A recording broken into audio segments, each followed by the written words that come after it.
Hey, what's up, everyone? Sam here, Wall Street Mastermind, and today I have another client interview for you guys. This time with with my client Edgar, who recently locked up his offer for investment banking, which is really exciting. And so, wanted to get him on here to talk to you guys about his experience. And you know, I guess Edgar, thank you for taking the time to talk to us today. Yep. Um, so Edgar, I guess before we dive in and kind of talk about this journey of yours, if you could just kind of give people a quick down low on kind of your background and your experiences coming in, like what type of candidate were you on paper when we first started working together? Yeah, sure. So before we started working together, I was in my junior year. I previously was recruiting for consulting. I ended up not choosing that path, so really didn't have any IB experience, or didn't really understand the IB recruiting process before. I was able to land a couple of interviews, during the fall semester, but I wasn't able to get any or secure any summer offers that year. I really struggled with the interview process and landing, and being able to make meaningful connections and for networking purposes. So it was really difficult for me, and definitely needed someone to consult with at all times, which is why I reached out to you. Got it. Got it. And so, just to give our listeners kind of an idea. So obviously, you go to a target school, right? It's a public school, but it's a target school. And but your GPA at the time was kind of so-so, right? It was around like a three. Yeah, I had a 3.4 when I was in that recruiting progress. Okay, yeah. So it was 3.4 GPA, which probably made things a bit more challenging, right? Because it's not horrible, but it's below average relative to probably a lot of the other candidates. Mhm. And then because you originally wanted to do consulting, so the experiences you had on your resume were mostly tailored towards consulting. Is that right? Yeah. What were some of the things you had on your resume? I think you had you were really involved on campus in like a consulting club. Is that right? Yeah, I was on a, I was I was in a consulting club on campus. I wasn't in any finance club, and the consulting club really didn't tailor people's recruiting advantages towards investment banking, and it was really consulting focused. And my sophomore year, I did a risk advisory internship at a big four consulting firm, which also wasn't really relevant to investment banking. Mm, got it. Yeah, and you did that one abroad too, right? Like it wasn't here in the U.S. Yeah, and which kind of made it even harder for me to talk about my experiences since it was abroad. Got it. Got it. Okay. So you had some experience on your resume, but nothing really finance oriented. Mhm. But even with that, it sounds like you were able to kind of get a bunch of interviews, right? And actually, before we even get to the interviews, so you originally wanted to do consulting, and then like, what made you want to switch over to investment banking? I think this was a it was a I thought about it for a long time. I think consulting was originally wasn't really for me. I felt that investment banking can potentially create a bigger impact, and also I felt that the potential career that investment banking to was something I was more interested in than if I stuck with consulting. Mm-hmm. Mhm. Yeah, so you found out about banking through like just older friends and things like that, or Yeah, just talking to people about what I really wanted to do with my career post undergrad, and they a lot of people were talking about investment banking, so that's why I started considering it. And after learning more about it, I really thought I would enjoy it, and but getting the offer was really difficult at the Mhm, time. mhm. Got it. Okay, so then you started recruiting pretty late, right? You started recruiting, I guess, fall semester of junior year, which it's funny to say that it's late, but nowadays we all know recruiting starts as early as, I guess, the second semester of sophomore year. So you kind of missed out on all the earlier phases of recruiting when all the bulge bracket and elite boutique firms are recruiting. Is that right? Yeah. So most of my interviews were with regional boutiques and some remaining middle markets that probably reopened one spot or two. So the entire process was a mess for me. Right, right. What were some of the interviews that you were able to get? And again, this was like even prior to you coming to me, so you got all of these on your own, right? Which is pretty amazing actually. But what were some of the firms that you had interviews with? Just a couple regional boutiques. For the names, can't come I can't think of it at the top of my head, but they were just regional boutiques in SF. They didn't really have a structured recruiting period, so when I reached out, they said they were interested, but again, I wasn't able to land any, and I just never heard back from a lot of them. Got it. Got it. How many total interviews would you say you had? It was I think like it was around 7 to 8. I think okay, with 1 or 2 super days.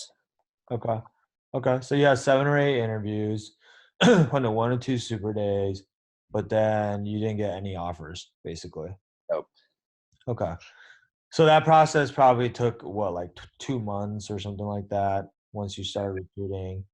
And then at the end of that process, once nothing panned out, that's kind of when you found me, right? Mhm. Um, so I think we first talked, I want to say it was like one of the last days of 2018. It was like Yeah, it December, was in December. Mhm. December 28th or something like that, during break. And so I guess, prior to coming to me though, what were you doing on your own, like as you were preparing for these, 7 or 8 interviews that you had? Like, how did you go about preparing for that? Yeah, so before I came to you, most of my preparation was involved around the advice that people gave and the advice that peers gave that aren't insider or aren't experienced people like you. It was kind of varied and it was really inconsistent. So ultimately, I just did what people say is really standard. Just memorize the 400 questions. But that kind of led me to be really mechanical during my interviews questions. And in terms of reaching out, I wasn't really taking the right approach. I didn't really follow any sort of guidelines. I just sort of reached out for the sake of reaching out, and it Mm. didn't work as well as I thought as well. So it was a pretty difficult process, and it was especially for someone like I mentioned earlier with no finance club involvements. It was really difficult for me. I see. Okay, so if we broke this down, the challenges you were having at the time were, again, going back to your resume. I guess obviously you go to target school, which is good, but then your GPA was on the lower side. Your experiences were all more consulting oriented and not really finance. So the resume side kind of hurt you a little bit. But then on top of that, you're saying that when it comes to networking, like I guess the way to overcome the deficiencies on your resume would have been through networking, but then you didn't really know how to go about networking in a strategic or effective and an efficient manner. Is that what you're saying? Yeah, it was. I kind of just there wasn't any structure to my networking. I kind of just reached out through not consistently and with very very low efforts, no kind of just no motivation to actually network, but just to email just to get my name out, Mm. which wasn't really effective. So just kind of going through the motions because that's what everybody say you're supposed to be doing, but Yeah, exactly. you're not being deliberate about exactly how you're doing it or what you're trying to get out of it. Yeah. Got it. Do you remember? I don't know if you remember this, but like, how many people would you say you had reached out to at that point from a networking standpoint? Oh, I wasn't really reaching out. Again, like I mentioned, I wasn't really doing it at a really effective, you know, way. I kind of reached out to like 1 or 2 people every week, which was definitely not enough. And the people I reached out to had no correlation with me whatsoever. So my reply rate was pretty low too. I see. I see. Okay. And so that was on the networking side, and the resume side. But it sounds like, fortunately for you, even despite that, you got some interviews. But then on the interview side of things, with the technical questions, so you just used the 400 question guide that a lot of people always use, right? Yeah. And what did you just use that guide for the technicals or for the behaviorals as well? I used it for both, Okay. but again, I feel like the behavioral part, you still have to come up with by yourself. And at the time, I didn't know much about the industry, which is why a lot of my answers were really vague and kind of to the script rather than really personal than really good behavioral answers. I see. So you took the answers that are in the 400 questions guide and you kind of just used it almost as, I mean, you try to probably, put your own spin on it a little bit, but for the most part it's pretty similar to what you read in the guide, Yeah. basically. Okay. And I think I remember you telling me back then that from there you basically would write your answers up and then you would like practice with your friends. Mhm. You would like, time yourself to make sure that it's under a certain time limit. Mhm. Um, and then your friends who, I guess the friends that you were practicing with were friends who are maybe like a year or two older than you and had just gotten into banking themselves, right? Yeah. Got it. Yeah. I Okay. just did all the things that people were advising online. Just, but again, that caused my answers to be really mechanical and really just super. It seems like it was really scripted rather than actually saying what I meant. Mm-hmm. Right. Like you kind of sound the same as everybody else basically because you're just giving the standard cookie cutter answers from the interview guides. And then I guess the other challenge is probably like different people, different older or upperclassmen probably giving you sometimes conflicting or different advice about the same answers, right? Yeah, there was a lot of that going on. Yeah. I think that's the challenge is that a lot of times people say, "Oh, I'll just, go ask the upperclassmen for advice." And then but what you have to realize is that with these behavioral questions, it's not like there's like a standard answer that's correct, right? It's not like a technical question where you either know the right answer or you don't. Like there's a lot of different directions that you could take your answers in, and then also whether your answer is good or not is somewhat subjective, right? Because it's so open ended. Yep. And so when you talk to different upperclassmen, if even if you give all of them the same behavioral answer or the same story, a lot of times one person might tell you, "Oh yeah, this answer is great. Like you don't need to do anything about it," and then someone else will be like, "No, this answer is not good. Like this is what you need to change." And then it becomes really confusing in terms of well, who's actually right, right? Yep. Uh, and I think the reason why that happens though is because even these upperclassmen who are helping you, they're really not that far ahead of you, right? Mhm. In terms of Yeah. just their knowledge and their experience and know-how. Like, yeah, they just went through recruiting once, right? And maybe, they successfully landed one offer and the lens with which they're viewing your answers through and with which they're giving you feedback through is just based on their own personal experience, right? Mhm. Or like their own personal opinion. This is what worked for them, except you're not necessarily like, I mean, you're not necessarily, you're definitely, everybody's different, right? Like you're not the same candidate that they are. And so something that worked for them personally may or may not work for you. Mhm. Exactly. And so, I think what people don't realize is like when you get this advice from upperclassmen, they're obviously trying to help you, but even the advice they're giving you is based on a sample size of one, right? It's what worked for one person.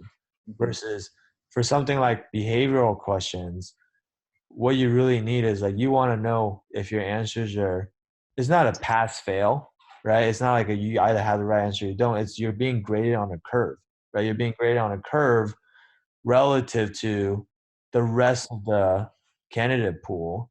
And so what you really need is a much larger sample size to base your kind of advice off of, right? Like you want someone who's seen a lot of different answers, interviewed a lot of different people, who Mhm. can actually help you calibrate your answers based on that sample size as opposed to just like one person's experience, right? Mhm. Because then you don't run into this.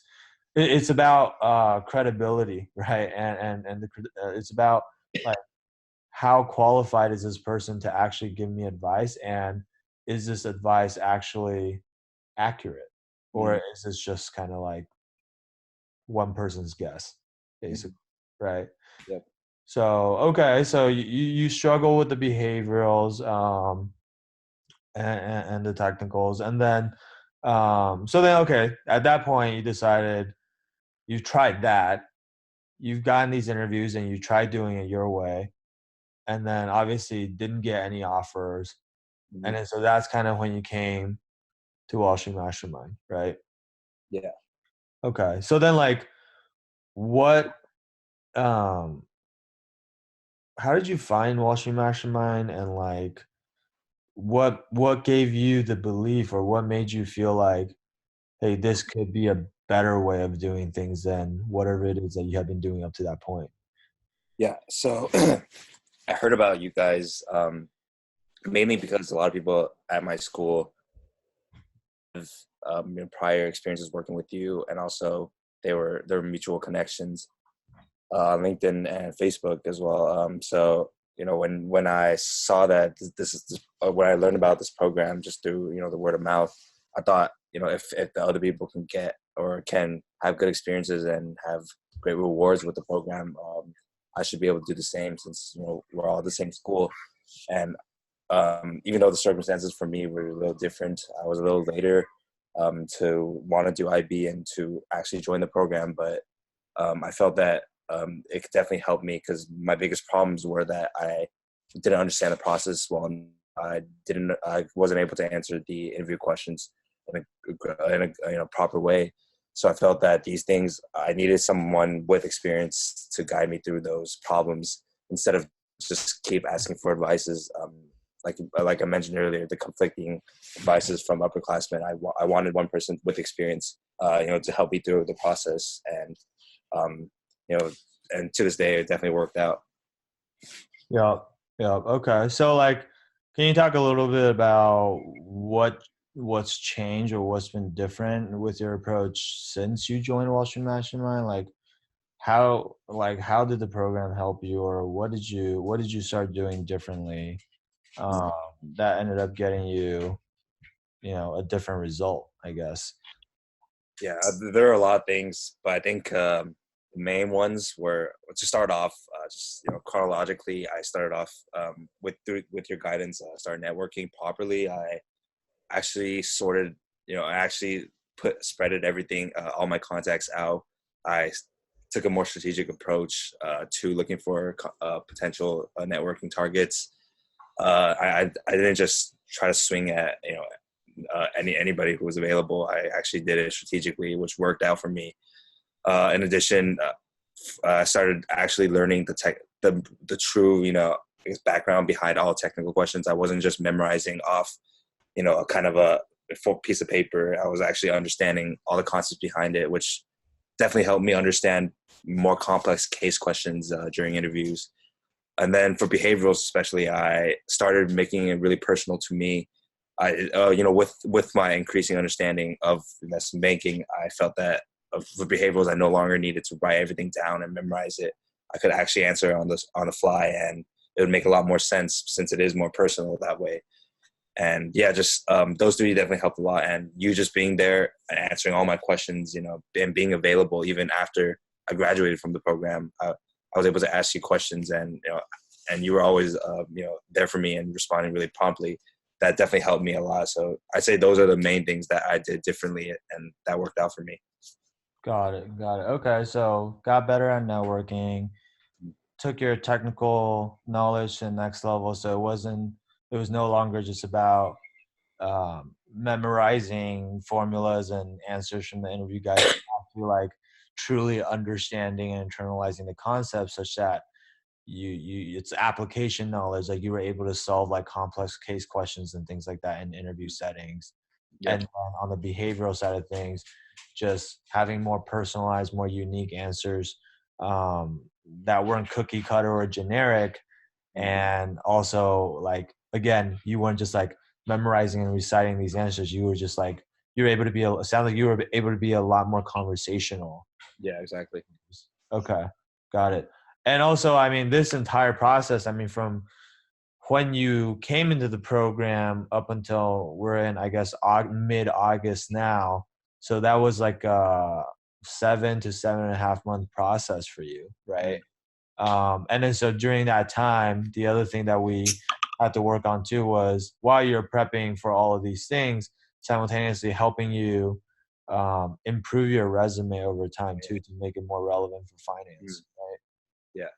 Can you talk about that a little bit? Like how has your resume changed since when you first started the program? Yeah, I remember when we first started, you kind of urged me to apply for a part-time internship for the spring semester, which I did, and was lucky enough to land one during our first month working together. Before the spring semester started, so that definitely helped. Make something relevant on my resume. Then, That in the was early, that was at a small regional boutique investment bank. yeah, it's just again a small regional boutique investment bank around San Francisco. Okay. And then after that, I was still looking for summer internships by that time, and you advised me to like maybe like check out corporate banking or something that's not the most relevant, but also more relevant than any strategy or consulting roles. So I ended up landing a corporate banking gig at a pretty big bank, um, around the area as well, which kind of I wouldn't say is the most relevant to IB, but definitely has that. Definitely checks the finance experience list on my resume. Yep. Yep. Okay. So then you did that. So that's what you ended up doing for your junior summer, right? And then I guess ultimately, I guess we haven't talked about this, but probably what everybody wants to know is the final outcome, right? So obviously, we wouldn't be interviewing you here if you weren't going to, if you didn't end up in investment banking. So, like, where are you going to be working as a banker? Yeah, I'll be at a one of my but this is before that I wanted to mention that I really was interested in joining a elite boutique or leading middle market, and I was able to land one, and land that gig uh, recently, and I'm pretty excited for it. Got it. Okay.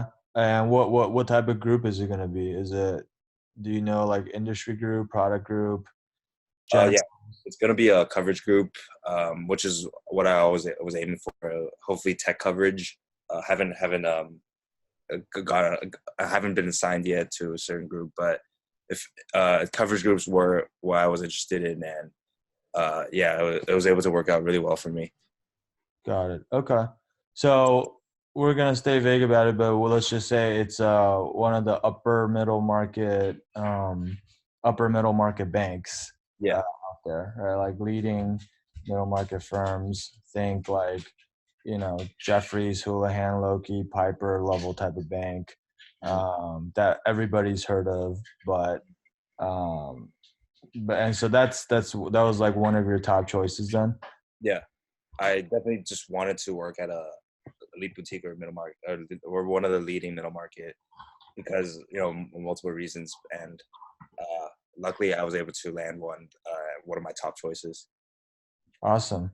Yeah, man. That's I'm super happy for you that it all worked out for you. Obviously, I know it was an uphill battle for you considering the circumstances and how late you started and just the lack of experience, at least lack of finance experience when you were first starting out. But you always kept fighting and you kept kind of just overcoming every single obstacle one at a time, right? And so, absolutely deserving of the success that you've accomplished and the outcome that you've achieved. And so, congratulations on being able to do that.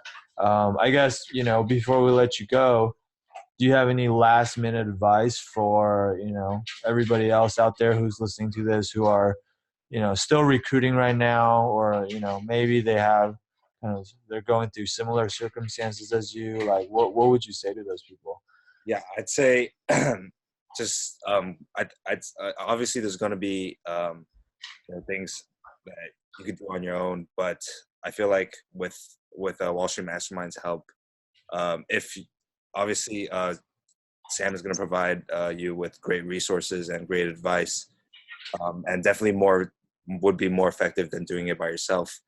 But I feel like at the end of the day, it's all about like you being able to make the effort to actually want to, I guess, get to land the gig, and is really dependent on your own efforts, along with Sam's guidance, which is great. And also, another advice is that I think this is what I thought made the program really amazing and really helpful for me, was that even though I graduated, finished all the modules, Sam was always there for me to help, answer my questions really promptly and just help guide me as if I were still attending the program. And that's what really helped me, because I landed my offer after I graduated, or not graduated, but after I finished all the modules. So technically, he wouldn't even have to help me anymore, but he still did.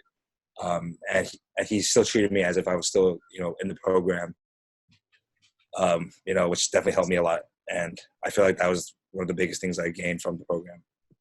Yeah, man, and I appreciate you saying that, Edgar. I mean, so I always tell all of my clients when they come on that even after you guys are graduated from the program, I don't ever view my job as done until you've gotten your offer, right? Because ultimately, that's the whole point of you coming to work with me, right? And so sometimes people come to me right before recruiting is happening, and it only takes them like a few weeks to maybe a couple of months to land the offer, and so they're able to do that before they graduate from the program. But sometimes it takes people a lot longer, right? It took you 7 months, 8 months.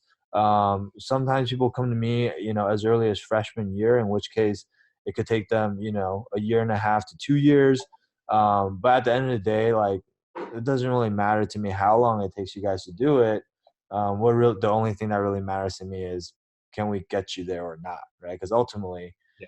if you don't get there, that's like a failure on my part, right? And so, so yeah, man, I'm super glad that I was able to help you get to this outcome. And look, guys, like, for those of you that are listening, the other thing that Edgar just said that I really, really liked is that, ultimately, I think you have two options, right? When it comes to recruiting, you can do this on your own, or you can get the help that you actually need, right? And when you're trying to do something so competitive and so selective, it's the top investment banks, whether you're talking about elite boutiques or bulge brackets or middle markets, the acceptance rate is like 1% or less, right? And sometimes maybe, like, depending on the firm, even if it's slightly higher, you're talking about low single digit percentage points, right? In terms of the percentage of the candidate pool that actually gets offers. So,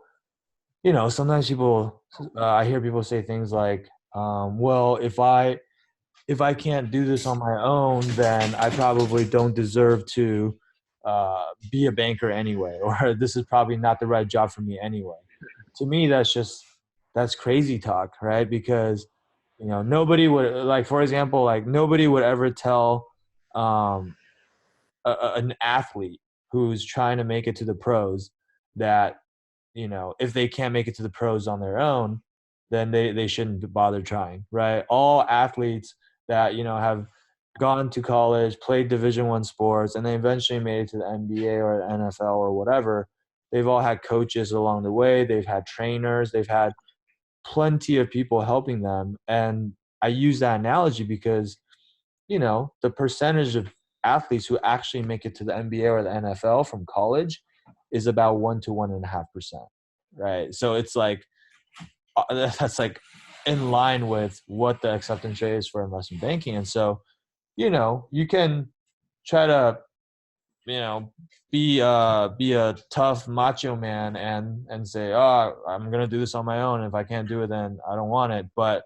ultimately, like, there's no shame in getting the help that you need. And for something so important, as important as your career, which is like, there are a few things in life I can think of that are going to be more important than having a fulfilling and satisfying career when it comes to your happiness. Like, there's no margin for error, right? You should take your take your best shot at it, and the way to do that is to get the best help that you could possibly get, right? And so, and the other thing too that Edgar mentioned is like, hey, like, getting the help doesn't mean that, like, I'm not telling you that if you just get the help you need, then this is going to be a laydown, right? This is going to be a like easy peasy.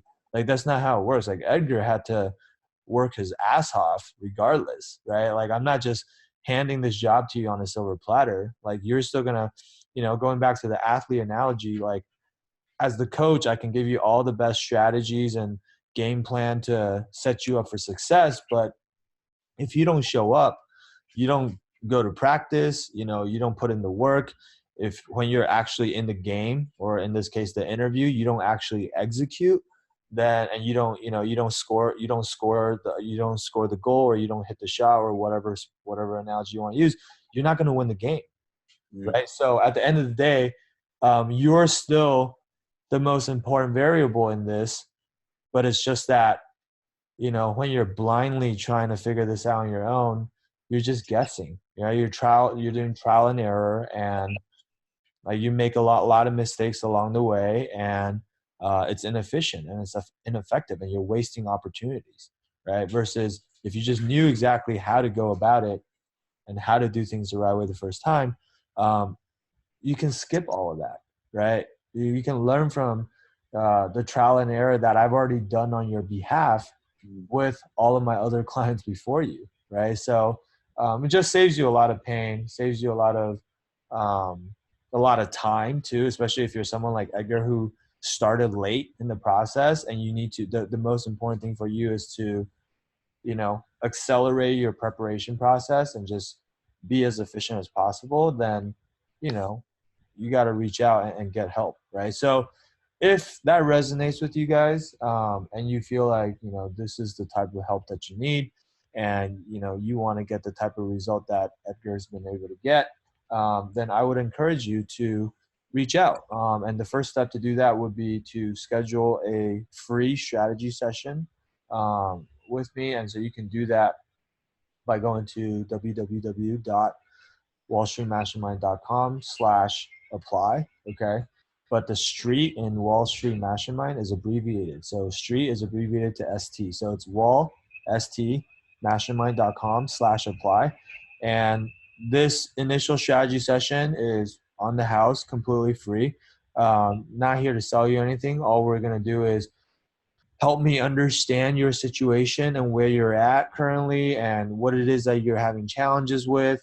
And, I can't promise every single one of you that I'm going to be able to help you. In fact, I can tell you right now, I won't be able to help every single one of you because there are just way too many of you out there who need help, and I only have a limited amount of time. But with that said, I will only help you if I know I can absolutely get you the outcome, right? And so that's the good news. And if I can't, or if I don't feel like I'm confident I can do that, then I'm not going to tell you I can, but I will still give you whatever advice I can give you, based on what you tell me. And I'll still tell you like what I think I would do if I were in your shoes, right? And so, you've got nothing to lose by having this conversation. Um, Worst case scenario, you walk away with some useful advice, which will hopefully help you make some progress. Best case scenario, you're a great fit, and I'm very confident I can help you get the job. In which case, we can get started right away, and because time is of the essence, right? It always is when it comes to recruiting. So the sooner we can get you an offer, the better the offer is going to be. That's just how it works with investment banking. So anyway, that's my little spiel. So if you guys are interested, feel free to book a call with me. With that said, Edgar, thank you so much for coming on here today to share your experiences with everyone and talk to them about your journey. And again, congratulations on achieving this phenomenal outcome. You know, you're now in the top 1%, so to speak. So congratulations on that. And I look forward to obviously staying in touch with you as you know, start out your career in investment banking and, following along to see what else you're able to accomplish going forward. Yep. Yeah. Thank you for all the help. And again, just to add on to what Sam said earlier, it doesn't matter when you start the program. I feel like, me being this late, or if you start freshman year, it'll all be really helpful.